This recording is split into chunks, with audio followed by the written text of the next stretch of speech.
말씀의 제목 역대상입니다. 역대상을 먼저 13장부터 16장까지 이해하기 위해서 또 뭐를 해야 되냐면 역대상을 이해해야 돼요. 역대상을 이해하기 위해서 한마디로 따라합니다. 족보다. 사람들이 성경을 읽기 시작할 때 마태복음부터 읽다가 지쳐가지고 또 다시 읽기, 몇 개월 후에 또 다시 읽겠다 하고 마태복음 읽다가 또 성경을 덮는 일이 있는데요. 역대상 보면 더 심해요. 마태복음은 게임도 안 됩니다.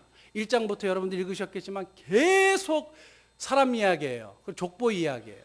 족보다. 역대상은 무슨 족보를 얘기하냐면요, 일반적으로 이스라엘의 아담부터 아브라함, 아브라함에서부터 다윗까지의 족보를 이야기합니다. 그리고 역대상은 무엇으로 이렇게 만들어져 있냐면요, 그 족보와 다윗의 이야기로 이루어져 있습니다. 그래서 족보, 그 다음에 다윗의 이야기. 전체 이야기는 족보와 다윗의 이야기인데요, 요 대상이 누구냐? 포로에서 돌아온, 바벨론 포로에서 돌아온 이스라엘 백성들, 유다 백성들을 향하여서 얘기하는 거예요. 그렇다면 이들에게 역대상을 통해서 이야기하고자 하는 것이 무엇이냐? 소망을 주는 거예요. 무슨 소망이냐? 하나님께서 아브라함에게 약속하셨던 것, 이삭에게 약속하셨던 것, 야곱에게 약속하셨던 것이 여전히 이어지고 있다는 것을 이야기하는 것이 바로 이 역대상입니다. 그래서 족보가 계속적으로 이어지는 거예요. 하나님께서 너희들을 멸절시키지 아니하시고 보호하셨고, 예언대로, 예레미야나 스가랴의 예언대로 돌아와서 성전을 건축하고 하나님께로 우리가 돌아와서 하나님의 약속을 이루시는 그런 신실하신 하나님에 대해서 이야기하고 있습니다. 다 같이 한번 따라 하시겠습니다. 제가 오늘 말씀의 제목 역대상 그랬는데, 역사의 주관자이신 하나님, 대성케 하시는 하나님,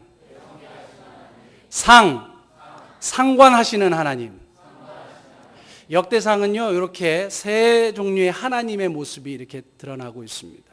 하나님께서 역사를 주관하셨어요. 아브라함 때부터 계속적으로 하나님께서 무엇에 대해서 약속하셨냐면, 너희 민족을 크게 하겠다, 내 씨를 통해서 천하 만민의 구원을 얻게 하겠다. 그 클라이막스가 어디냐면 다윗 때 일어납니다. 그래서 오늘 역대상은 다윗에 대해서 얘기해요.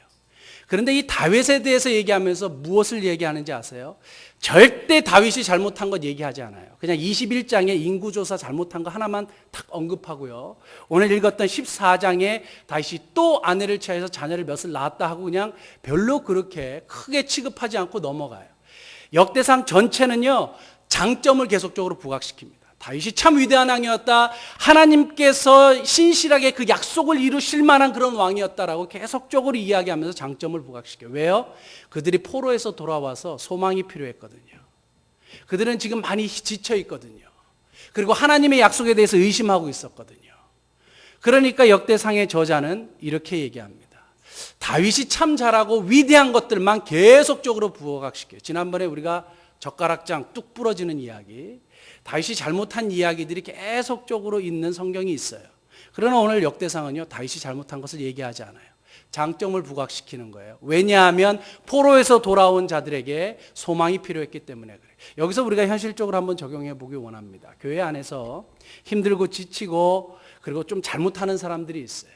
그럴 때 우리가 하나님의 공의다 얘기해서 막 이렇게 해야 된다 저렇게 해야 된다 하는 것보다도 장점을 부각시키는 것이 굉장히 중요합니다. 그래서 성경이 우리에게 요구하시는 겁니다. 참 잘하고 있습니다, 하나님의 사람들이 이렇게 했습니다 라고 좋은 선례를 보여주면서 장점을 부각시키는 게 중요한 일이다 생각이 되어집니다. 두 번째는 주인공이 되려 하지 마라. 두 번째예요. 그건 뭐냐 하면, 다윗이 이 이스라엘의 백성을 향하신 하나님의 그 신실하신 뜻을 성전 건축을 통해서 이루기를 원했어요. 그런데 하나님께서 그것을 노 하셨어요.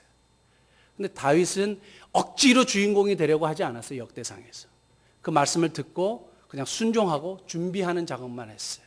성전 건축에 있어서는 다윗은 엑스트라였어요. 그런데 그것을 기꺼이 하는 장면을 보게 됩니다. 우리가 교회 생활이나 학교 생활이나 무엇을 하든지 간에 주인공이 자꾸 되려고 하다 보면 자꾸 절대 주인공이 안 됩니다. 좀 사람들에게 인정받기 위해서 애를 쓰다 보면 처음엔 조금 인정받은 것 같지만 결코 인정받지 못합니다. 꾸준하게 하나님 앞에서 성실하게 노력하면 그 사람은 인정받게 되어 있습니다. 세 번째는 역대상을 통해서 말씀하시는 것은 모든 주권이 하나님께 있다. 아까 얘기하셨잖아요. 역사의 주관자이신 하나님. 하나님이 역사의 주관자이시다를 얘기합니다. 그것을 이해하고 나서 오늘 13장과 14장과 15장, 16장을 보셔야 돼요. 오늘 그러면 여기에 대해서 딱 4가지 말씀드리겠습니다. 다 끝난 줄 아셨죠? 아직 4가지 남았어요. 역사의 주관자이신 하나님 얘기했고요. 그 다음에 대성케 하시는 하나님 얘기했는데 다윗을 대성케 하셨어요. 다윗을 왜 대성케 하셨느냐 4가지가 나와요. 오늘 그게 13장부터 16장까지인데요. 이 4장을 통해서 다윗이 한 것 딱 하나예요. 법궤를 이스라엘 백성으로 가지고 온 것밖에 없어요. 그 얘기가 그냥 다예요. 자, 첫 번째 뭐냐 하면 다윗이 한 일이 이스라엘 가운데 하나님이 함께 하시도록 했다는 거예요. 사울 왕 때는 하나님이 존재하시는 그 법궤를 빼앗기고 법궤가 있었음에도 불구하고 묻지 아니하였다 했는데 법궤를 다시 가지고 오는 작업을 통해서 이스라엘의 거룩한 무리 가운데 하나님이 임재하시도록 하는 역사를 벌였다 이렇게 되어집니다. 교회 생활할 때 우리가 개인적인 신앙생활을 할 때 학교 생활할 때 하나님과 함께하는 것이 굉장히 중요합니다. 에이 그거 모르는 사람 어디 있어요? 여러분 하나님과 함께 하십니까? 한번 잘 생각해 보시길 바랍니다. 다윗이 하나님 앞에 이렇게 대성할 수 있었고 하나님의 뜻을 이룰 수 있는 하나님 마음에 합한 사람이 될 수 있었던 것은 왜요? 하나님이 함께 하시도록 했기 때문에 그래요. 두 번째로 넘어가겠습니다.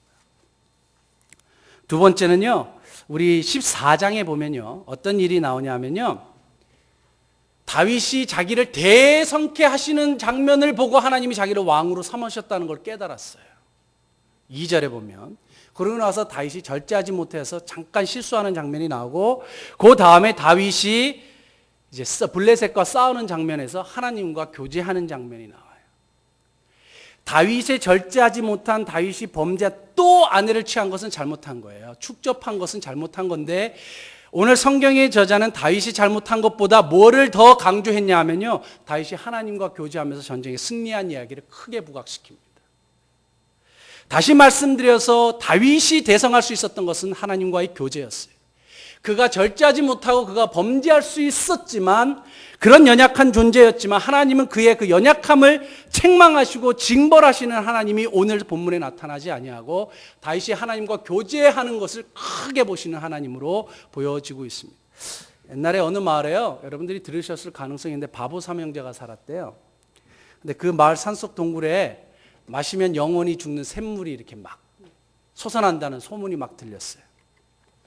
그래서 그 샘물을 먹으려면 동굴에 들어가야 되는데 동굴에 들어가서 하지 말아야 되는 룰이 하나 있었어요. 그건 절대 말을 하면 안 된답니다.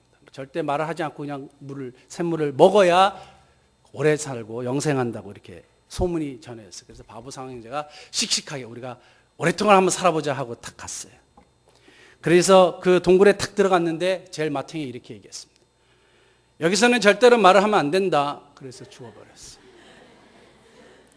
그러니까 둘째가 딱 그 얘기를 듣더니 거봐 내가 말하지 말랬잖아. 그래갖고 죽어버렸어. 그러니까 셋째가 나만 남았네 하고 죽어버렸어. 말을 하면 죽는다 그랬잖아요. 그 다음에 그 소식을 들은 동네 이장님이 동네 마을 사람들을 다 데리고 불쌍한 삼형제 우리가 시체라도 걷어주자. 그래가지고 이장님이 들어갔어요. 이장님이 동굴에 딱 들어갔고 동네 사람들 이곳에서 말을 하시면 죽습니다 하고 이장님이 툭 죽어버리셨어요. 그 말을 하자마자 동네 사람들이 네 해갖고 다 죽어버렸어요. 우스갯소리로 한 얘기지만 이 사람들이 인포메이션 그러니까 말을 하면 죽는다는 얘기를 알았습니까 몰랐습니까? 알았어요. 그런데 하지 않았어요. 까먹었거나 무시했거나 그런 거죠. 절제해야 되는데 절제하지 못했어요. 저와 여러분들이 절제해야 되는데 절제하지 못한 일들이 수도 없이 많습니다. 여러분들 신학생인데 늘 거룩합니까? 우리가 하나님을 위해 사회복지사가 되는데 늘 바르게 삽니까? 아니잖아요, 솔직하게. 그렇죠? 우리가 절제하지 못하는 일들이 참 많이 있어요. 하나님 보시기에 그럼에도 불구하고 우리에게 인포메이션이 주어졌음에도 불구하고 우리가 실수하는 것 참 많은데 하나님이 크게 보시는 것은 그런 실수보다는 하나님과 교제하는 것을 크게 보신다 이거죠. 하나님과 교제하는 사람은 자기의 실수를 알아요. 아마 다윗이 실수하고 나서 절제하지 못하고 나서 하나님 앞에 기도했을 거예요. 하나님 내가 또 제가 절제하지 못해서 아내를 또 취했습니다. 아마 용서를 받았을 거예요. 그리고 나서 전쟁에 나갔을 때 다윗이 하나님께 자꾸 묻고 응답받는 장면을 하나님께서 부각시키십니다. 그래서 다윗을 대성케 하신 하나님은 왜 다윗을 대성케 하셨냐 하면 다윗이 하나님과 교제하는 사람이었기 때문에 그렇습니다. 저와 여러분들이 실패할 수도 있고요. 절제하지 못해서 실수할 수 있어요. 하나님이 하지 말라 그런 거 다 알아요. 우리가 채플을 얼마나 많이 드립니까? 얼마나 많은 좋은 얘기를 많이 듣습니까? 그런데 다 합니까? 절대 다 못합니다. 우리 연약함을 다 아세요. 그러나 네가 공부도 못하고 네가 좀 잘 못하는 거 다 아는데 나하고 관계만 좀 잘 유지해라. 하나님의 메스가 여기 있다고 생각합니다. 하나님과 관계를 잘 확립할 수 있는 저와 여러분들이 될 수 있기 원합니다. 세 번째, 다윗을 대성케 하시는 하나님은 왜 다윗을 대성케 하셨느냐? 그것은 back to the Bible, 바이블로 성경으로 돌아갔어요. 그게 무슨 얘기냐? 아까 방금 13장의 9절에 보면 우사가 죽어버렸잖아요. 왜 죽었어요? 말씀대로 하지 않았기 때문에 죽었어요. 다윗은 거기에 대해서 처음에 생각을 못했어요. 제사장이 개를 매야 되는데 수레에 끌었거든요. 블레셋 사람들이 했던 방식 그대로 받아들여가지고 했더니 우사가 개를 손에 잡으니까 그냥 죽어버렸어요. 자, 우사가 거룩하신 하나님의 법궤에 손을 대서 죽었다, 이게 아니고요, 말씀대로 궤를 운반하지 않았기 때문에 우사가 죽는 비극이 벌어진 거예요. 그래서 15장 1절에 다윗이 하는 행위가 뭔지 아세요? 레인 제사장을 따로 세워서 궤를 들고 가게 하도록 이제 만들었어요. 그러니까 다윗이 다시 성경으로 돌아간 거예요. 하나님께서 다윗을 대성케 하셨느냐? 왜 대성케 하셨느냐? 성경으로 돌아갔기 때문에 그래요. 그것이 참 어려운 길인 것 같고 그것이 참 느린 길인 것 같지만 하나님은 그런 사람들을 대성케 하시고 하나님의 뜻을 이루셨다라고 말씀드리고 싶습니다. 마지막 네 번째입니다. 다 끝났어요. 정신 바짝 차리시고. 소망이 있잖아요. 이제 다 끝났다고. 네 번째는요, 16장 한번 보시겠습니다. 16장 41절에 보시면 16장 41절에 보시면 같이 한번 읽겠습니다. 시작. 또 저희와 함께 해망과 여도등과 그 남아 택함을 받고 농면된 달을 세워 여호와의 자비하심이 영원함을 인하여 감사하게 하였고, 다윗은 자기가 감사할 뿐만 아니라 사람들로 하여금 여호와의 영원하신 인자하심을 감사하게 했어요. 시편 50편 23절에 보면 감사로 제사를 드린 자가 뭐 한다고요? 하나님을 영화롭게 한다 그랬어요. 자신이 하나님을 영화롭게 하는 일에 동참했을 뿐만 아니라 백성들로 하여금, 레위 제사장들로 하여금 본분을 가지게 하고 하나님을 영화롭게 하는 작업을 통해서 자신도 대성케 되어지고 이스라엘 전체가 지능케 되어지는 역사를 맛보게 되어집니다.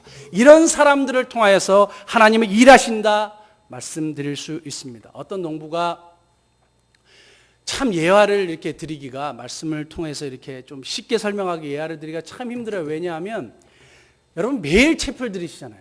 그리고 훌륭한 교수님들의 그 설교를 늘 들으시고, 그래서 저는 여기서 계속 채플을 안 드렸기 때문에 어떤 얘기가 막 그 설교를 들었는지 잘 모르기 때문에 또 반복될까 봐 굉장히 고민을 많이 합니다. 그래서 웬만하면 하지 않은 예화를 하려고, 그래서 뭐 제 개인적인 예화나 이렇게 하려고 하는데 혹시 들으셨더라도 양해해 주시길 부탁드립니다. 어떤 농부가 입만 열면요, 자기가 하나님을 잘 믿는다 그랬어요. 그래갖고 이 농부가 소를 기르고 있었는데 하루는 하나님께 이렇게 기도했답니다. 하나님, 이번에 송아지 쌍태를 하나님이 주시면 제가 하나는 반드시 꼭 하나님께 드리겠습니다. 이렇게 기도했어요. 그러자 기도가 정말 탁 응답이 돼가지고요, 쌍태가 탁 태어났는데 하나는 누런 송아지가 태어났고 하나는 얼룩 송아지가 태어났어요. 그래서 탁 태어났는데 그만 농부가 욕심이 확 생겨버린 거예요.